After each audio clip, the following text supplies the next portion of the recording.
one is believing in oneself, nothing can stop you. What exactly is required is just one book and just one teacher. When I started, I was very overconfident that I can do it in single attempt. Then I used to watch Byju's daily news analysis on YouTube channel. Byju's is doing good in IAS. I believe note making is definitely time consuming, but it pays off. It was a self-motivation for me. I have to achieve my dreams and I have to do it.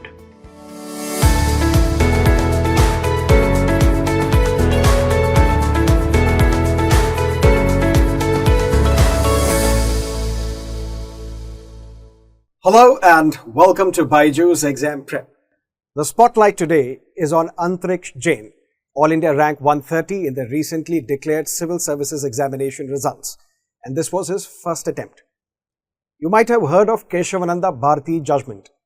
This was a judgment in which the most important lawyer, Nani Palkhiwala, never met his client, Keshavananda Bharti.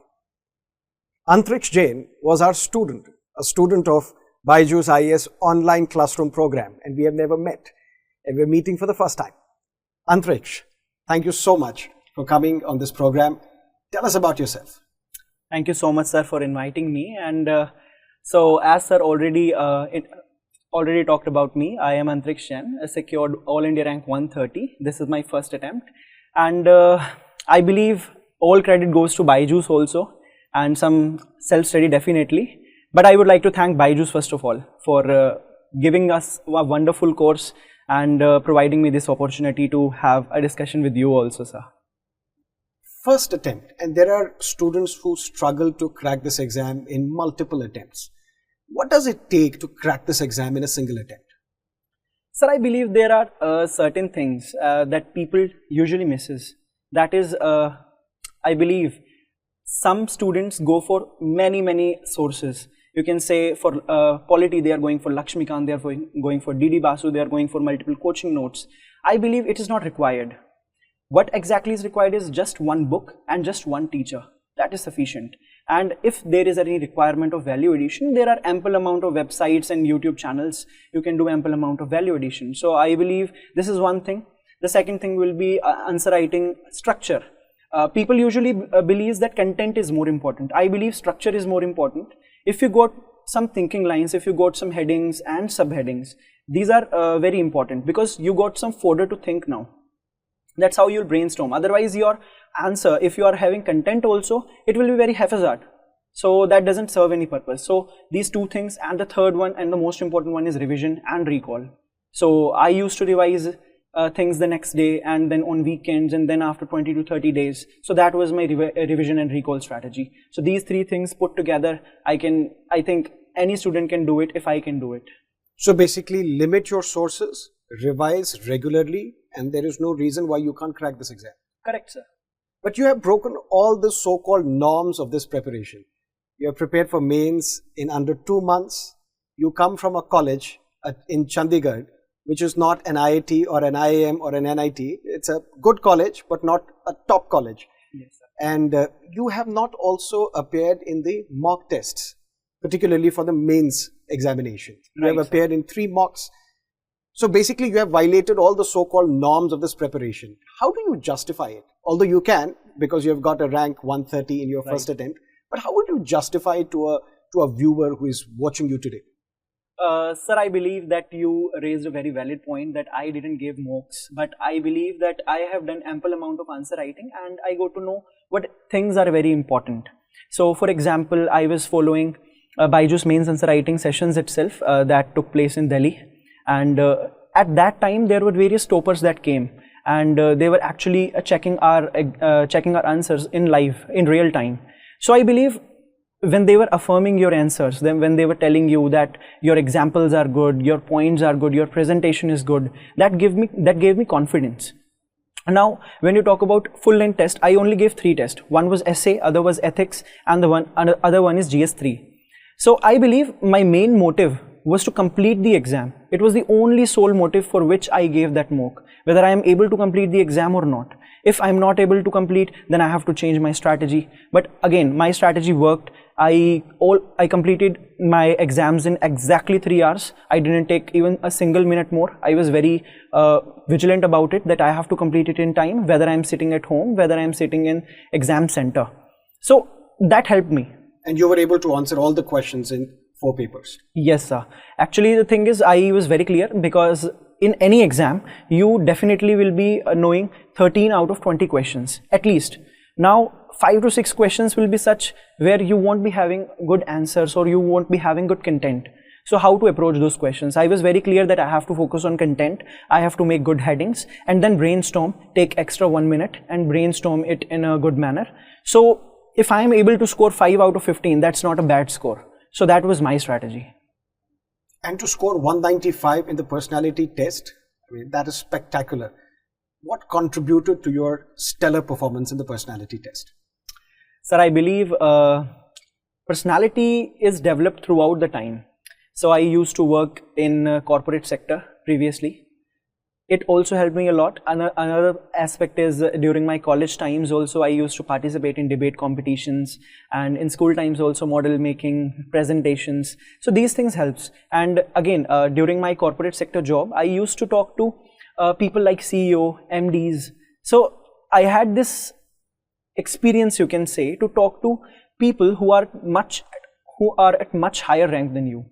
So that helped me. I knew how to speak, how to behave with them, how to smile, how to make your body language look better. So these are certain things that I got. And this is something that cannot be taught. This is something that you've lived. These are part of your lived experiences. Definitely, sir. I mean, you understand when you see someone. When I used to see my seniors talking to their seniors, that helps.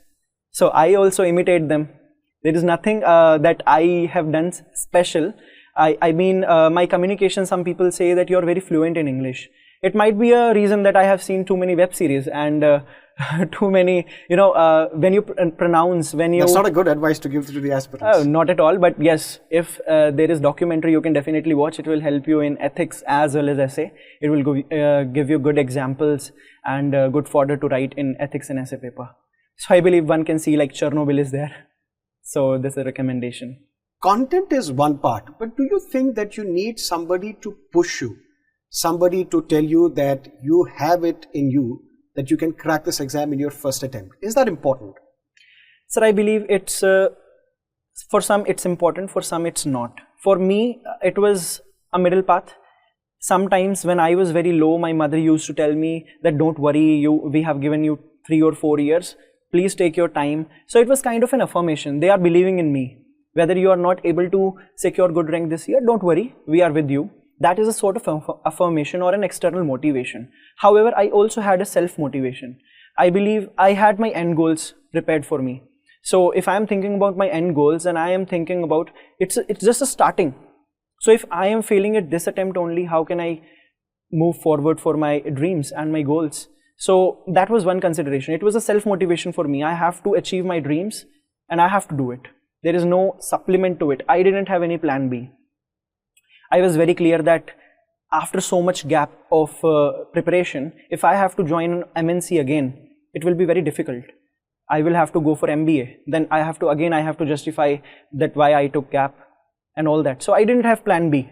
So when you started your preparation, your goal was clear, to crack this exam in single attempt. Not single attempt, but yes, when I started, I was very overconfident that I can do it in single attempt. And you have done that? Yeah, I was like, why don't people clear it? But yeah, when I started, I got to know that, yeah, ethics is a very difficult subject. Essay is a very difficult subject. And then my overconfidence flattered and here I am now. That's what we normally tell our students, that there are 3 very important subjects that you must focus on. Essay, ethics, and the optional. Definitely. Your optional subject was sociology. What led you to choose this subject? Sir, I was very confused between 2 subjects, anthropology and sociology. I was very clear that I don't want mechanical engineering. The reason was it takes more time, about 8 to 9 months. And if you are planning to clear it in one attempt, at least mechanical engineering is not a good subject. And then again, syllabus is very wide, numericals are there. So again, then I came down to anthropology. Then I talked with the BYJU'S mentors. When in my discussion with them, they told me in anthropology there will be biology. If you're able to counter biology only, then take anthropology. It's a good optional. I took his advice seriously and I moved on to sociology. And the reason was very simple. First of all, I will be knowing more about society, and it's a very simple subject. You can easily frame answers if you don't know anything still. Obviously, sociological perspectives and a deep knowledge is definitely required, but sociology is a doable subject. I mean, even this year, most of the toppers will be from sociology itself. So it's a good subject, it's a very scoring subject. That was my consideration. And the best part, the syllabus is short. Syllabus is short, right? So these were the 3 criteria which led you to choose this subject. Yes, sir. Any regrets? Not at all, sir. How do you tackle current affairs? Sir, for current affairs, I followed The Hindu, first of all. Then I used to watch Byju's daily news analysis on YouTube channel. You read the newspaper as well? Yes, I read newspaper first. Then I saw Byju's daily news analysis. After that, I make notes out of the analysis itself. I didn't make notes out of newspaper, because in analysis there is contextual information that is given, and that is very important for first attempters like me, because we don't know current affairs, because I never used to read newspapers. Now, if I have to expand my knowledge base, the context and information that is being given in those analysis is very necessary. Is note making time consuming or time saving? I believe note making is definitely time consuming, but it pays off. I think when you write something, when you make your own notes, subconsciously it is adding to your knowledge base. And whenever I attempted prelims also, some or the other way I was clear that I have read it somewhere and this option is right. Maybe I could not revise it at the end, but subconsciously I was having that information. So I believe when you read monthly magazines and monthly compilations, it is actually information overload. You are reading it at one go and there are so many information that is there. How will you be able to remember that? How will you be able to retain it? That was my mantra, that I have to read newspaper every day. A little amount of knowledge base will be increased and it will help me, either in mains or either in prelims. And you scored well in the sociology optional. Did newspapers contribute to your answer writing for sociology as well? Definitely, sir. I mean, there were certain articles which were written from the perspective of sociology. Those articles were directly usable. Like when there was farmers' agitation, there were various articles, and in sociology we are having revolts, agitation and protest as a topic. So I used to read those articles and I used to find out sociological angle in those articles. So definitely newspaper helps, not just in sociology but GS3, a very important subject, environment, economy, polity also. We can get so many examples out of polity. If suppose there is a question on governor, you can get examples of where exactly governor is not summoning the legislative assembly, where exactly they are not giving assent to the bills. So that is the ready examples you are getting. So you just have to put examples in the actual exam. So that's how newspaper is necessary and important. Prelims examination specifically is getting trickier day by day. What's your take on that? Sir, I believe newspaper is very important nowadays. Monthly compilations will not get you anywhere. According to this 2022 prelims exam also, I believe newspaper reading is most important and static part is most important, because 60 to 65 there is nothing questions. Left. Dynamic as well as static. But sir, again, you're not leaving out anything. Again, sir, like there are Yojana, Kurukshetra, Down to Earth. I never read it. So my point is, newspaper will cover at least 70% of your current affairs. And I'm glad you raised this point, because there is an information overload. Yojana, Kurukshetra, EPW, Down to Earth, monthly compilations. What would you recommend a serious aspirant? Should they limit their sources and focus more on revision?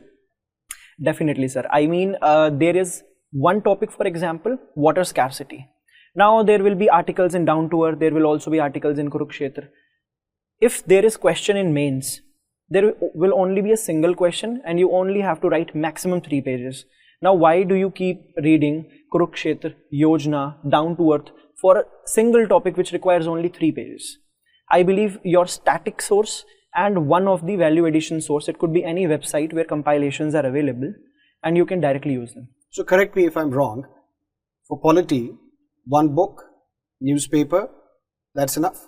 That's enough, and value addition by YouTube channels if necessary. For example, there was a topic of UAPA, Unlawful Activities Prohibition Act. So when I was reading it, I didn't have any content. So I watched your video which was uploaded almost a year ago. So that's how you do value addition. So that is sufficient. For CSAT specifically, again, getting trickier day by day. CSAT is definitely getting... Good, talented individuals not able to crack the prelim stage because they lack somewhere in CSAT. Sir, I believe people are unnecessarily focusing on GS. CSAT also requires adequate attention. What people does, they attend one class and then they have 2 or 3 mock tests, and that's sufficient. They are doing that. But I believe if you are practicing, math requires extensive practicing, quant and logical reasoning. So don't limit yourself to just 2 or 3 mocks. At least explore more and more different type of questions, because we never know. UPSC is very much unpredictability. U for unpredictability. I mean, you cannot predict that this time this type of question came, so next time also this type of question will come. Could you please elaborate on your strategy for CSAT? Sir, I firstly attended BYJU'S classes. When I was enrolled as a live class student, I attended first of all that. After that, I attended almost 6 or 7 mocks, BYJU'S mocks also, and some other institutes mocks also, so as to expand my knowledge base and different type of questions. What I witnessed that I am able to complete only 58 questions every time, each and every time when I was doing it, exactly 58 questions I could do. It was like, why 58 I don't know, but 58. But that's more than enough. Yeah. So in that, what I used to do, I used to complete math as well as English simultaneously in sequence. I never prioritized only maths or only English. I was doing it together. So this time people were saying that maths was difficult, quant was difficult, and English was easy. So if I would have been at their place and I would have attempting math first, then definitely it would be suicidal. So I believe a mix and match is most important. It works for you because you have an engineering background. What would you tell somebody who's from social science background, arts background? Can they skip maths? Definitely not, sir. I believe the concepts are very much doable. This is 10th maths only. The thing is, we have lost our touch in maths, and there are certain basic formulas which are used. So if an art student is given a question, he can also solve it, but he will take 5 minutes because he is lacking practice. So I believe practice is a key. Even if it's an art student or even it's an engineering student, he requires an extensive practice in that. And it's not just that even 3 or 4 mocks will do. You need to do extensive questions on that. That will easily sail you through CSAT. One thing that I always wonder, how would you sit through a live online class for 3 hours on a daily basis? It was difficult, sir, but I believe it is the similar answer that how an offline student sits in a 3-hour class. I mean, there are people surrounding him. When we see students around us, it gives us FOMO. It gives us that he is studying that source, he is studying that source. For me, it was a good condition that I am studying in isolation at my home, in my ease, and it's easy sitting at your study table, looking at screen. You know, it was casually looking at screen, not a very attentive thing. As in class, you can say, I was eating stuff together with the class, so that also happened. So it was actually a very leisure kind of classroom environment. When you study at online place, you're studying also and you're doing other stuff also. You can say it's kind of a multitasking thing, but definitely it helps. Online sessions definitely helps, as it reduces your travel time, it reduces your circle, it reduces your fear of missing out. So long story short, it's convenient. Definitely. I believe I gave test online also in a 3-hour, very good environment. Nobody was telling me that do this, do that. I mean, I'm specifically talking about my mother, that please bring some atta for me. So I was very clear that my parents are very understandable. So you refused? My father did that. Okay. So that was the good part, that online classes were definitely good, because that's why I could able to study for 8 to 10 hours. And you get the support required from the family as well. Definitely, sir. That pushes you to do more. Yes. When you are studying from your home, I used to walk with my mother in night and discuss that I studied this, I studied that. My mother was like, बहुत ज्ञान आपने ले लिया अब, हमें मत सुनाओ. So this happened. So I used to, give them information, and they were not interested. They were disinterested. Why? So it happens, and it actually, improves your personality when you are talking with someone and you are giving information about some things. So that helped me. So were you trying to convert them to your ideology? Yeah, you can say that. Did you succeed? Not very much. They were more adamant than me. And one aspect that we normally miss, home cooked food. Very much important, sir. I mean, I used to get salad on time, I used to get milk, I used to get water, everything on table whenever I required, whenever I call them, I used to get it on table. Because And you that's the have to most be important thing. healthy as well to prepare for such an examination. Definitely, sir, definitely. I lived in Delhi in 3 months of interview preparation, like 2 months. So the food was not up to the standards for sure, and I was very depressed also. But it was obviously 2 months, so now I'm happy that I am back to home. What is the advice that you can give aspirants? Again, in initial part of the video, we discussed that revision is the most important point, and second thing is you have to limit your sources, and the third and most important thing is your confidence and belief in yourself. I believe if one is believing in oneself, nothing can stop you. There is no thing which can stop anyone if you know that you have to do this thing, you have to do that thing, and nobody is telling you you're doing wrong. That's the most important part. And how many hours did you study daily? I gave 8 to 10 hours. When I used to watch live classes, I gave 10 hours exactly, not more than that, not less than that. And when I started self-study, I used to give 8.5 hours. So you don't have to study 24 hours a day? Never, sir, never. I believe it's just a myth that toppers study 14 to 15 hours. Even before exam itself, I never study 14 to 15 hours, only 10 hours. So the crux of the matter is, limit your sources, revise, and have belief in yourself, confidence that there is no power on earth that can stop you from cracking this exam, provided you have the right guidance. Thank you so much, Antriksh. Have I pronounced it correctly now? Antriksh. Antriksh, thank you so much for being with us on Spotlight. Again, would like to thank Byju's also, a wonderful course. I mean, it was very clear that they are exam oriented, and it's not like they are giving us information. It was very good classes, and I truly enjoyed it. This is not a sponsored video, so you're saying this right from your heart. Not at all, sir. I mean, people don't know about Byju's because they know about other mainstream institutes. I believe Byju's is doing good in IAS segment also, and I am not sponsoring it anyway. I am just giving my personal opinion here. Thank you so much. And if you have watched this program, you have liked this program, press the like button, subscribe to our channel if you haven't yet, and share the link of this video with your friends and fellow aspirants. Goodbye.